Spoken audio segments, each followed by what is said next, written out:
BBC Nepali सेवाको साँझपखबाट शरद केसीको नमस्कार। आज कार्यक्रममा नेपाली कांग्रेसको महाधिवेशन फेरि भदौमा सार्ने प्रस्ताव। महाधिवेशन त हुन्छ, यस्तै नै महाधिवेशन हुन्छ। अब हामी साझा मन वचन कर्मका साथ प्रतिबद्ध भएर महाधिवेशन अब सम्पन्न गर्न जान्छौँ। तर एक राजनीतिक विश्लेषक भन्छन् कांग्रेसको अहिलेको नेतृत्वसँग पार्टी विधान आफैले बनाएको संविधानका कुरा नहेरी केवल राजनीतिको च्याके थापेर पर्खिरहने भन्दा पर्दा क्षमता सोचाइ केही पनि देख्दैन। आफूले एक महिला पत्रकार विरुद्ध हालेको मानहानि मुद्दामा भारतका एक पूर्व मन्त्री परास्त र बैतडीमा किशोरी हत्यामा संलग्न भएको अभियोगमा प्रहरीद्वारा एक अभियुक्त सार्वजनिक निर्मला पन्तको घटना के हुन्छ? हामीले गरेका प्रयासहरूको बारेमा समर्थन दिने, हाम्रो मनोबल उच्च हुने खालको जुन अभिव्यक्तिहरू आए त्यसले पनि हाम्रो हौसला पनि बढायो भने यो अनुसन्धान पछि अब निर्मला पन्तको अनुसन्धान पनि सफल हुन्छ भन्ने हामीले अपेक्षा गरेका छौँ। नेपाल सन्दर्भमा सुदूरपश्चिम प्रहरीका प्रमुखसँग कुराकानी। तर सबभन्दा पहिले आजका प्रमुख विश्व समाचार। विष्णु पोखरेलबाट समाचार सुन्नुहोस्। म्यानमारमा यसै महिनाको सुरुवातमा भएको सैन्य कुपछि त्यहाँ सबैभन्दा ठूलो प्रदर्शन भइरहेको छ। उक्त सैन्य कु मार्फत सेनाले नेत्री आङ सान सुचीको नागरिक सरकारलाई हटाएर सत्ता आफ्नो हातमा लिएको थियो। देशैभरि सयौं हजार मानिसहरू प्रदर्शनमा सामेल भएका छन्। देशको सबैभन्दा ठूलो सहर याङ्गुनमा चालकहरूले आफ्ना सवारी साधनले सडकहरू बन्द गराइदिएका छन्। इन्जिनियर, चिकित्सक र शिक्षकहरूले पनि नागरिक आन्दोलनलाई साथ दिएका छन्। साँझको कर्फ्यूका कारण अहिले त्यहाँ प्रदर्शनकारीहरू तितरबितर भएका छन्। कोरोना भाइरस विरुद्ध जोन्सन एन्ड जोन्सनको खोप लगाउन सुरु गर्ने दक्षिण अफ्रिका पहिलो देश बनेको छ। राष्ट्रपति सिरल रामाफोसाले खोप लगाउँदै गरेको तस्विर पोस्ट गरेका छन्। उनले भने,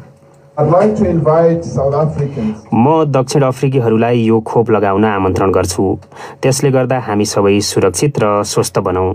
दक्षिण अफ्रिकाका राष्ट्रपतिको भनाई। त्यहाँ आगामी महिनाहरूमा 4 करोड मानिसहरूलाई खोप लगाउने लक्षित योजनाभन्दा पहिले हजारौं स्वास्थ्यकर्मीहरूलाई खोप लगाइने बताइएको छ। कोरोना भाइरसले अफ्रिकामा सबैभन्दा बढी प्रभावित उक्त देशले गत सातादेखि नै खोप लगाउन सुरु गर्ने योजना बनाएको थियो। तर एस्ट्राजेनेकाको खोपले नयाँ प्रकारको कोरोना भाइरसका लागि काम गर्छ कि गर्दैन भन्ने चिन्ताका कारण खोप कार्यक्रममा ढिलाइ भएको थियो। अनुसन्धानका लागि सहयोग पुर्याउन स्वयंसेवकहरूलाई जानीबुझिकनै कोरोना भाइरस संक्रमित हुन दिने ब्रिटेन विश्वकै पहिलो देश बनेको छ। ब्रिटेनमा यस्तो अनुसन्धान आगामी केही साताभित्र सुरु हुनेछ। त्यसका लागि पारिश्रमिक दिने गरी 18 देखि 30 वर्षभित्रका 90 जना युवा युवतीलाई नियन्त्रित वातावरणमा कोरोना भाइरस संक्रमित बनाइनेछ। त्यसका लागि संक्रमण गराउन पर्याप्त हुने थोरै मात्र भाइरस उनीहरूको शरीरमा प्रवेश गराइनेछ। ब्रिटिस अधिकारीहरूले यसले लामो समयसम्म प्रयोग गर्नका लागि प्रभावकारी खोप विकासमा सहयोग पुर्याउने बताएका छन्। तपाईँ बीबीसी नेपाली सेवाबाट साँझपख सुनिरहनु भएको छ। भारतका एकजना पूर्व मन्त्री एमजे अकबरले एकजना महिला पत्रकार विरुद्ध हालेको मानहानि मुद्दा हारेका छन्। पत्रकार प्रिया रमानीले अकबरले आफूमाथि यौन दुर्व्यवहार गरेको बताएपछि रमानी विरुद्ध अकबरले मानहानि मुद्दा हालेका थिए। मिटु अभियानका क्रममा भारतमा यौन शोषण गर्ने आरोप लागेका मध्ये अकबर सबैभन्दा उपल्लो पदका व्यक्ति थिए। मुम्बईबाट बीबीसीकी योगिता लिमये भन्छन्, He stepped down from his position after the scandal. उक्त काण्डपछि उनी पदबाट हट्नु परेको थियो। त्यसपछि उनले रमानी विरुद्ध मानहानि मुद्दा हालेका थिए, जसमा अहिले अदालतले उनलाई हराइदियो। एनडीटीभीसँगको कुराकानीमा रमानीले यो फैसलाले धेरै महिलालाई यौन दुर्व्यवहारबारे बोल्ने प्रेरणा मिल्ने बताएकी छन्। बीबीसी संवाददाताको भनाई। प्रजातन्त्र पक्षधर अभियान कर्मीहरूलाई हङकङबाट भाग्न मद्दत गरेको शङ्कामा त्यहाँका सञ्चार उद्यमी जिमी लाईलाई पुनः पक्राउ गरिएको छ। अब उनले गत जुनमा बेजिङले लगाएको नयाँ राष्ट्रिय सुरक्षा कानुन उल्लङ्घन गरेको आरोपका साथसाथै अर्को आरोपको पनि सुनवाईको सामना गर्नुपर्नेछ। उक्त क्षेत्र छाड्न उनले सहायता गरेका मानिसहरूमा समुद्रबाट भागेर ताइवानतर्फ जाँदै गर्दा चिनिया अधिकारीहरूले नियन्त्रणमा लिएका 20 जनाको समूह बनिरहेको शङ्का गरिएको छ। लाईलाई चिनिया प्रशासनको कडा आलोचकका रूपमा चिनिन्छ र जापानले स्वास्थ्य सेवा क्षेत्रका कर्मचारीहरूलाई कोभिड-19 विरुद्धको खोप दिन सुरु गरेको छ।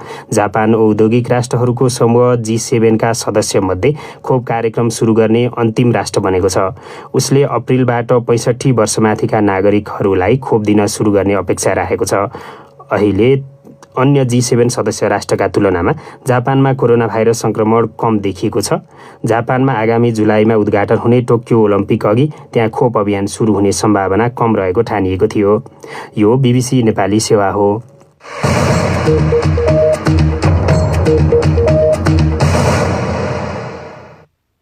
साँझ पखमा तपाईँलाई स्वागत छ। अन्ततः नेपाली कांग्रेसको महाधिवेशन फेरि सर्ने भएको छ। आउँदो भदौ 7 देखि 10 गतेसम्म काठमाडौँमा महाधिवेशन गर्ने प्रस्ताव आज सुरु भएको केन्द्रीय समितिको बैठकमा प्रस्तुत गरिएको प्रवक्ता विश्वप्रकाश शर्माले जानकारी दिए। गत फागुनमै हुनुपर्ने महाधिवेशन पार्टी विधान अनुसार 1 वर्ष थप गरेर यही फागुनमा गर्ने भनिएको थियो, तर अब संविधानको व्यवस्था टेकेर महाधिवेशन थप 6 महिना पछाडि धकेल्न लागि हो। संविधानको त्यही व्यवस्था अनुरूप पार्टी विधानमा पनि प्रबन्ध गर्ने प्रस्ताव आजको बैठकमा गरिएको बताउँदै प्रवक्ता शर्माले भने, जसमा चाहिँ अब नेपाली कांग्रेस पार्टीको केन्द्रीय कार्य समितिदेखि सबै 5वटा तहको 6 महिनाको समयावधि थप भइसके पछाडि केन्द्रीय कार्य समितिको बैठकले 78 साल असारको 20 गते वडा अधिवेशन गर्ने, फेरि असार 22 गते गाउँनगरको अधिवेशन गर्दै केन्द्रीय महाधिवेशन चाहिँ 2078 सालको भदौको 7, 8, 9 र 10 गते काठमाडौँमा गर्ने गरी आजको बैठकमा प्रस्ताव प्रस्तुत भएको छ। यस उप छलफल आज सुरु भएको छ। भोलि अपराह्न फेरि केन्द्रीय कार्य समितिको बैठक बस्छ। त्यस पछाडि यसबारेमा अन्तिम टुङ्गोमा हामी पुग्छौँ। नेता रामचन्द्र पौडेलले चाहिँ भदौ महिना जेठमै गरौँ भन्ने प्रस्ताव पनि गरे हो। बैठकमै आउनु पूर्व यसबारेमा विविध धारणाहरू त निश्चय नै आए, तर बैठकमा पार्टीको महामन्त्रीजीले प्रस्ताव गर्नुभन्दा अगाडि पार्टी सभापति, पार्टीको वरिष्ठ नेता, पार्टीका वर्तमान पूर्व पदाधिकारीज्यूहरू सहित हामी बैठक बस्यौँ, जुन बैठकबाट यसबारेमा सर्वसम्मति भइसकेर आएको प्रस्ताव हो। अनि विश्वप्रकाशजी, अब गत फागुनमा हुनुपर्ने महाधिवेशन यो फागुन पनि हुन सकेन, अब भदौमा सार्नुभयो। कांग्रेसको महाधिवेशन त हुन्छ नि? निश्चय नै महाधिवेशन हुन्छ। राष्ट्रिय राजनीतिमा जे जस्ता विषयहरू उत्पन्न भए एकातर्फ, अर्कोतर्फ नेपाली कांग्रेस पार्टीको संरचनालाई समायोजन गर्ने सन्दर्भमा कतिपय ढिलाइहरू भए, पछिल्लो समय कोरोनाको कारणले गर्दा क्रियाशील संस्थाको वितरणको सन्दर्भमा भेलाहरू बैठकहरू गर्ने कुराहरूलाई पनि रोक्नु पर्यो।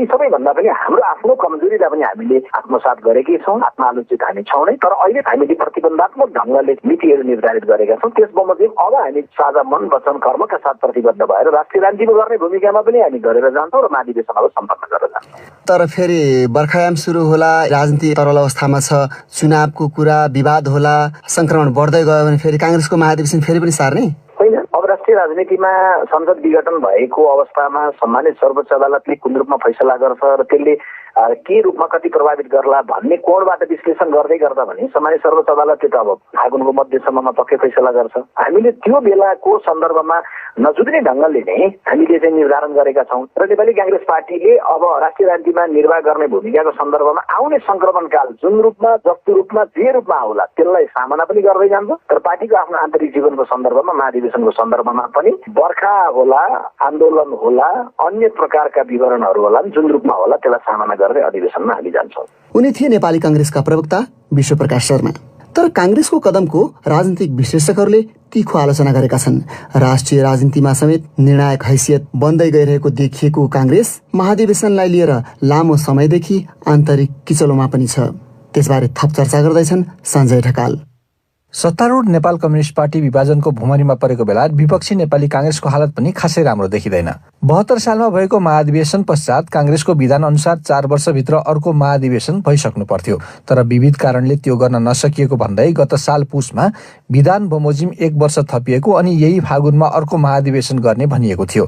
तर फेरि कोरोना भाइरस महामारीको कारण देखाउँदै अहिले पनि महाधिवेशन गर्न नसकिने स्थिति आएको खास गरी सभापति शेरबहादुर देउवा पक्षधरको भनाइ छ। फागुनमा महाधिवेशन गर्न नसकिएको प्रति वरिष्ठ नेता रामचन्द्र पौडेलले पनि आलोचना गर्दै आएका छन्। उनले पार्टीको विधानै एकातिर पाखा लागेको भन्दै देशको संविधानलाई समातेर पार्टीको म्याद बचाउनु पर्ने स्थितिभन्दा ठूलो लज्जा के हुन्छ भनेर प्रश्न गरेका छन्।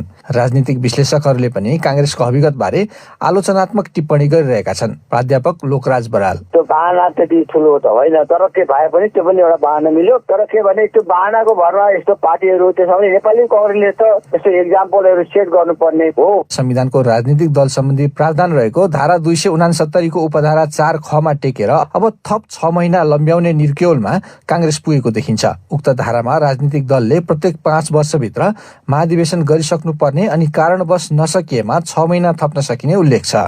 अर्का राजनीतिक विश्लेषक प्राध्यापक कृष्ण खनालको प्रतिक्रिया झनै तीखो रहेको छ। कांग्रेसको त वैधानिक संकटमा परिसक्यो। यो वैधानिक संकटलाई को भने पनि कांग्रेसमा खासै प्रश्न उठ्न सकिएको छैन। यो अत्यन्तै गैर जिम्मेवार, गैर संवेदनशीलता, आफ्नै पार्टी, आफ्नै विधान, आफैले बनाएको संविधानका कुरा नहेरी केवल राजनीतिको च्याके थापेर कहिले मौका आउँछ भनेर पर्खिरहने भन्दा बढ्ता मैले कांग्रेसको अहिलेको नेतृत्वसँग त्योभन्दा बढ्ता क्षमता, सोचाइ केही पनि देख्दिनँ। प्रधानमन्त्री केपी शर्मा ओलीले पुस 5 गते प्रतिनिधि सभा विघटन गरेर वैशाखमा ताजा निर्वाचनको घोषणा गरेसँगै नेपाली कांग्रेस फेरि राष्ट्रिय राजनीतिमा कतिपय अर्थमा निर्णायक तहमा पुग्दै गरेको धेरैको बुझाइ छ।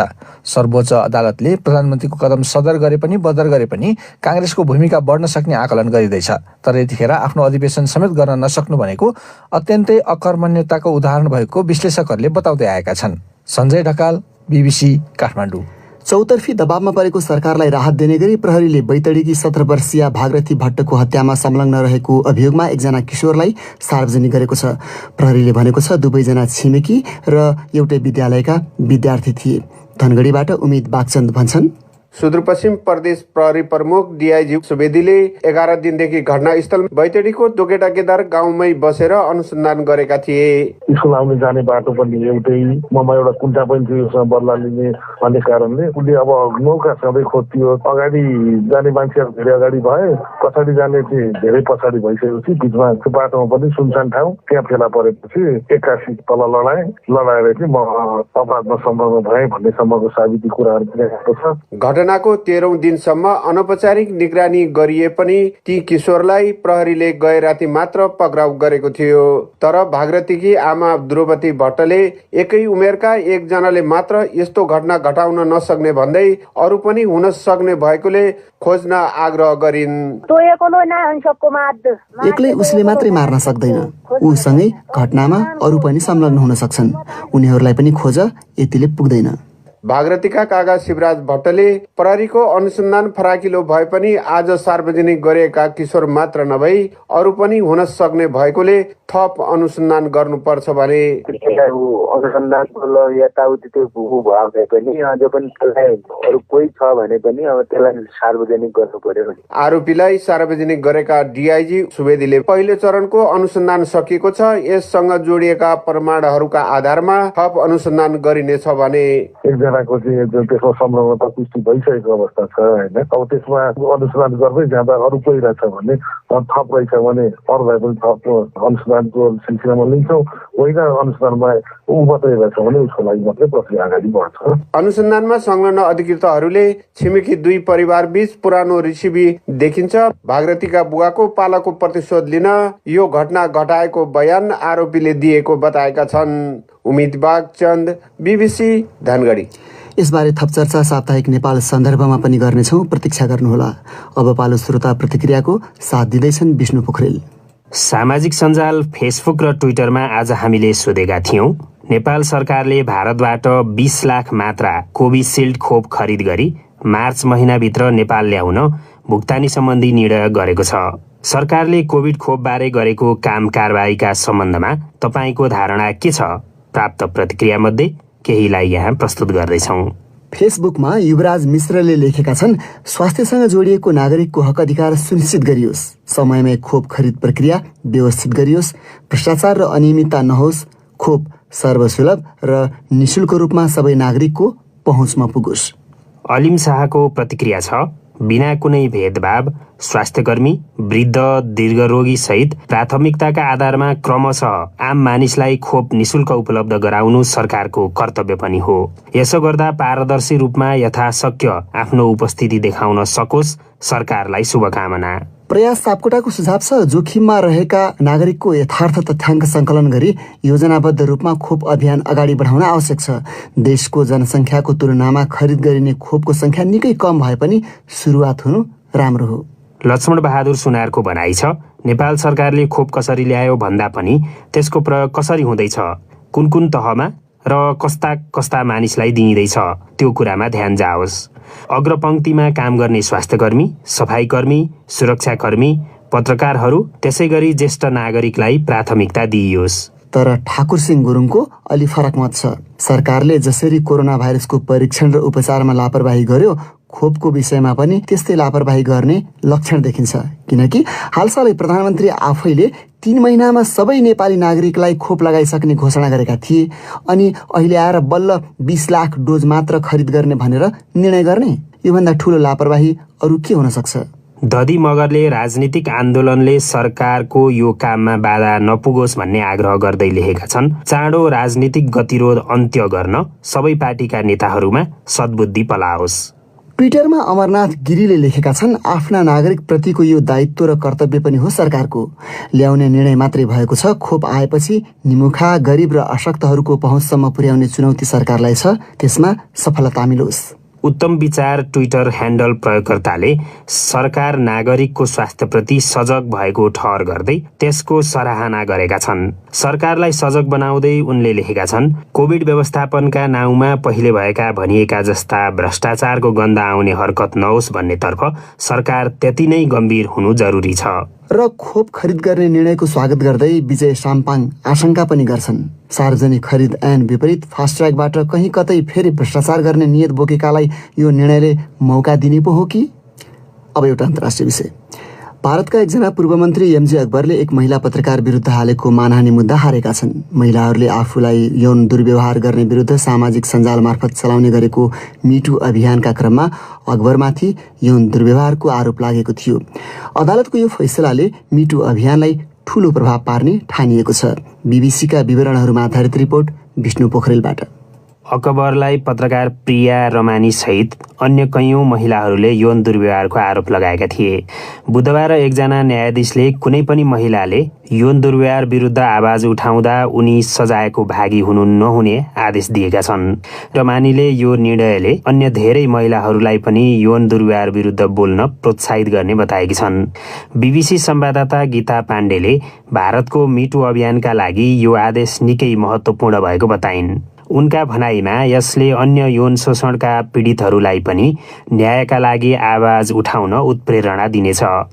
भारतका निकै प्रभावशाली र चर्चित सम्पादक अकबर राजनीतिमा प्रवेश गरेर विदेश राज्य मन्त्री समेत बनेका थिए। भारतमा मिटुका कारण आफ्नो पद गुमाउने अकबर नै सबैभन्दा उच्च पदमा रहेका व्यक्ति बनेका थिए। उनीमाथि यौन शोषणको आरोप लागेपछि अक्टोबर 2018मा उनी पदबाट हट्न बाध्य भएका थिए। त्यसपछि उनले रमानी विरुद्ध मानहानि मुद्दा हालेका थिए। सन् 2017मा नाम नलिइकन रमानीले एउटा पत्रिकामा लेख लेखेर आफ्ना सम्पादकले कैयौं वर्ष अघि गरेको यौन दुर्व्यवहारको खुलासा गरेकी थिइन्। एक वर्षपछि उनले सामाजिक सञ्जाल मार्फत अकबरको नाम खुलाएकी थिइन्। रमानीले सन् 1993मा मुम्बईको एउटा होटलमा नोकरीका लागि अन्तर्वार्ताका लागि बोलाएर अकबरले आफूमाथि यौन दुर्व्यवहार गरेको आरोप लगाएकी थिइन्। अकबरले चाहिँ त्यसलाई अस्वीकार गर्दै आएका छन्। तपाईँ बीबीसी नेपाली सेवाको साँझपख सुनिरहनु भएको छ। आज बुधबार। अब प्रस्तुत छ साप्ताहिक नेपाल सन्दर्भ।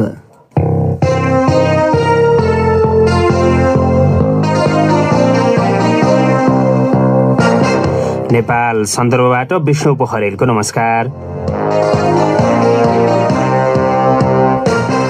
सुदूरपश्चिमको बैतडी जिल्लाकी एक किशोरी भागरथी भट्टको बलात्कार र हत्या भएको खबरसँगै प्रहरी संगठन मात्र नभई सिङ्गो सरकार दबावमा परेको थियो। प्रहरीले घटनाको 15औं दिनमा आज उनको हत्यामा संलग्न भएको अभियोगमा एकजना किशोरलाई सार्वजनिक गरेको छ।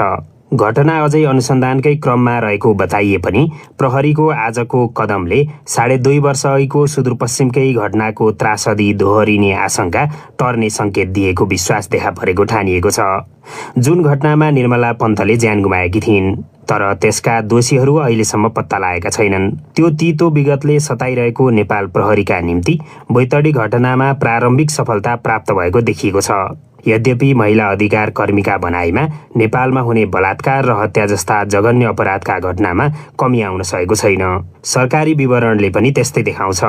महिला विरुद्ध हुने जघन्य अपराधका घटनाको सेरोफेरोमा रहेर आजको साप्ताहिक नेपाल सन्दर्भमा हामीले बैतडी घटनाको अनुसन्धानको नेतृत्व गरेका सुदूरपश्चिम प्रदेशका प्रहरी प्रमुख, प्रहरी नायब महानिरीक्षक डीआईजी उत्तमराज सुवेदीसँग कुराकानी गरेका छौं।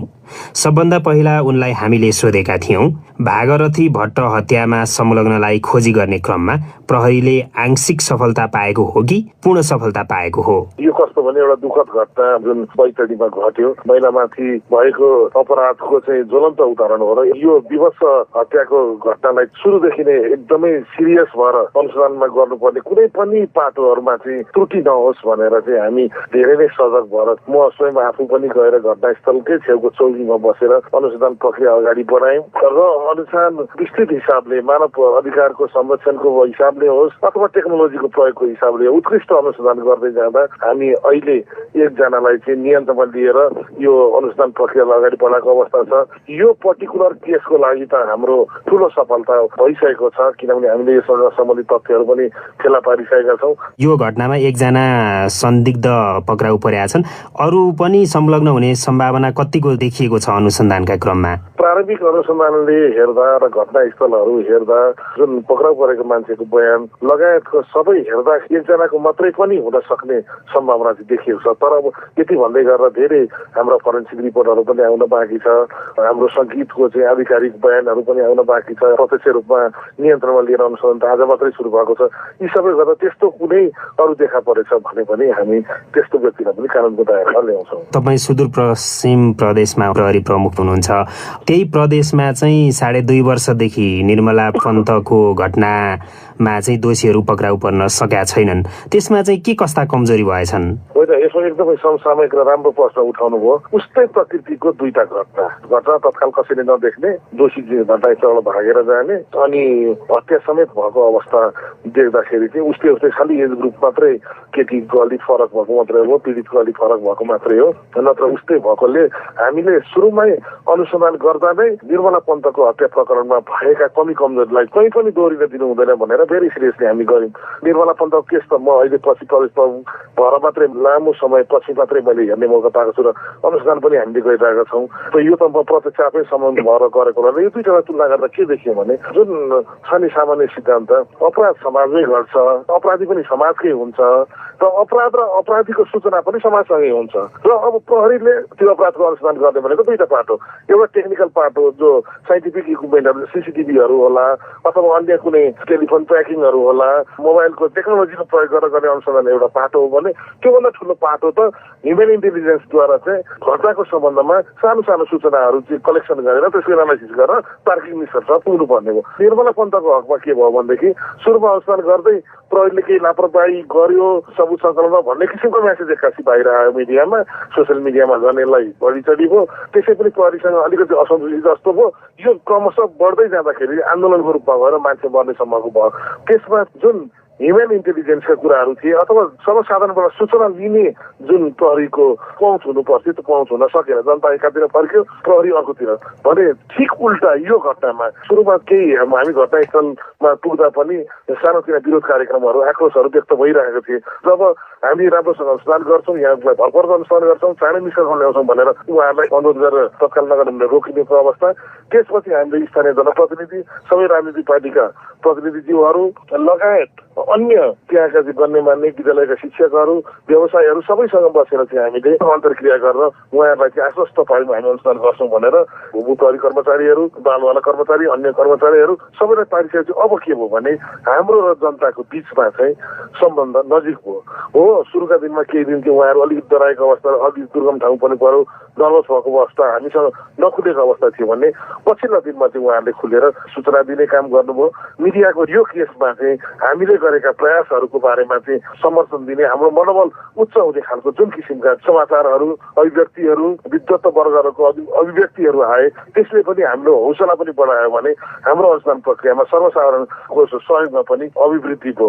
राजनीतिक दलहरूबाट पनि, प्रदेश लेभलबाट, केन्द्र लेभलबाट पनि हामीलाई कतै समस्या पर्यो भने हामी सहयोग गर्छौँ भन्ने आश्वासनहरू चाहिँ समेत प्राप्त भएको हुनाले यो अनुसन्धान चाहिँ हामी यो लेभलसम्म सफलतापूर्वक अगाडि बढिरहेको अवस्था छ। यो अनुसन्धान पछि अब निर्मला पन्तको अनुसन्धान जुन हामीले जारी राखेका छौँ यो पनि सफल हुन्छ भन्ने हामीले अपेक्षा गरेका छौँ। कतिपयले के प्रश्न उठाइराखेका छन् भने पहिले चाहिँ बलात्कार पछि हुने हत्या चाहिँ त्यति धेरै थिएनन्, तर अहिले चाहिँ बलात्कार सँगसँगै बलात्कृतको चाहिँ हत्या गर्ने क्रम बढ्यो भनेर पनि कुरा उठाइरहेका छन्।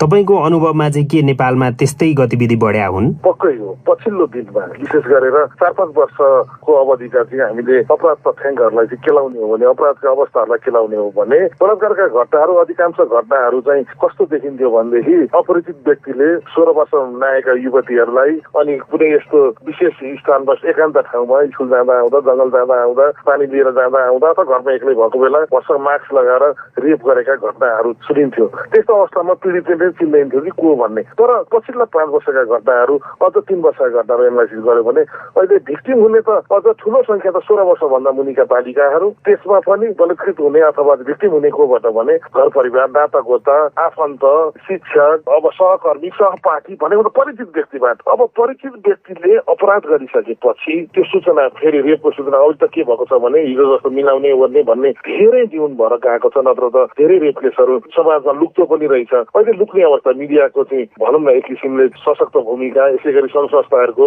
नेपाल प्रहरीका विभिन्न कार्यक्रमहरू, विभिन्न हाम्रा थाना चौकीहरू मार्फत चाहिँ सूचना सङ्कलनका कुराले गर्दा अपराध नलुक्ने भयो। त्यसैले यस्तोमा चाहिँ मेरो अनुभवले चाहिँ के देखाउँछ भने त्यसमा चाहिँ रेप भइसकेपछि परिचित व्यक्तिले गर्यो भने चाहिँ हत्या गर्ने प्रयास गर्ने देखिएको छ। महिला प्रतिको जुन एउटा पारम्परिक रूपमा हेर्ने हेराइ दृष्टिकोणको पनि भूमिका छ भनेर कतिपयले प्रश्न उठाउँछन् के त्यसको कतिको भूमिका देखिन्छ?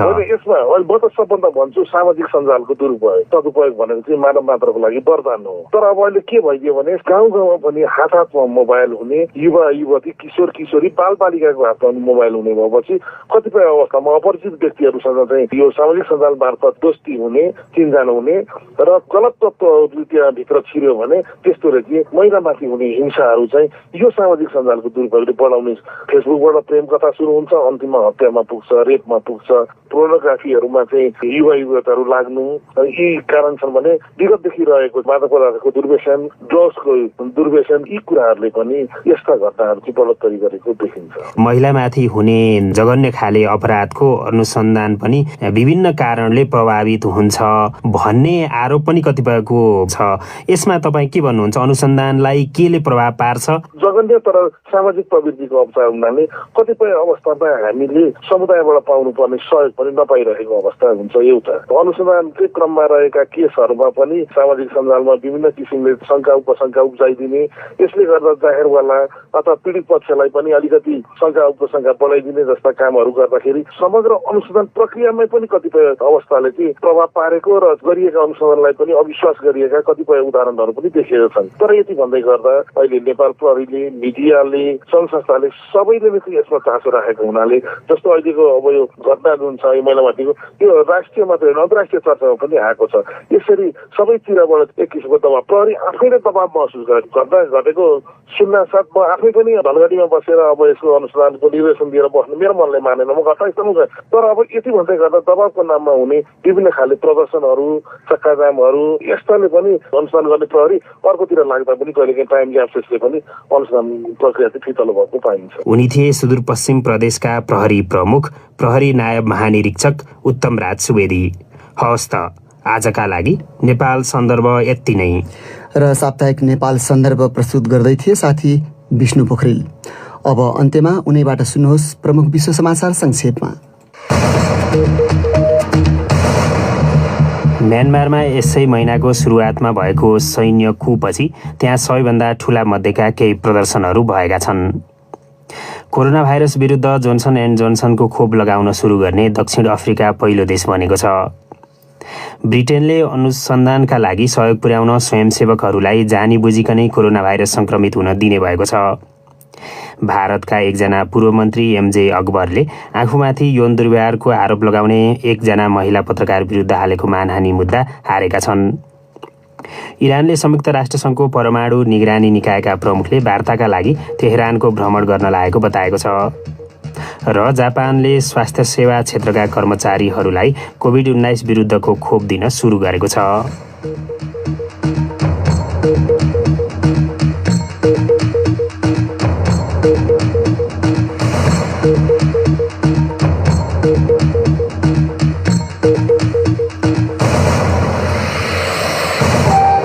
हवस् त यसका साथै बीबीसी नेपाली सेवाको साँझ पख यहीँ सकिन्छ। अब हामी भोलि बिहान 7:15 बजे बिहानी पख लिएर आउनेछौँ। त्यस बेलासम्मका लागि हामी सबैलाई बिदा दिनुहोस्। नमस्कार।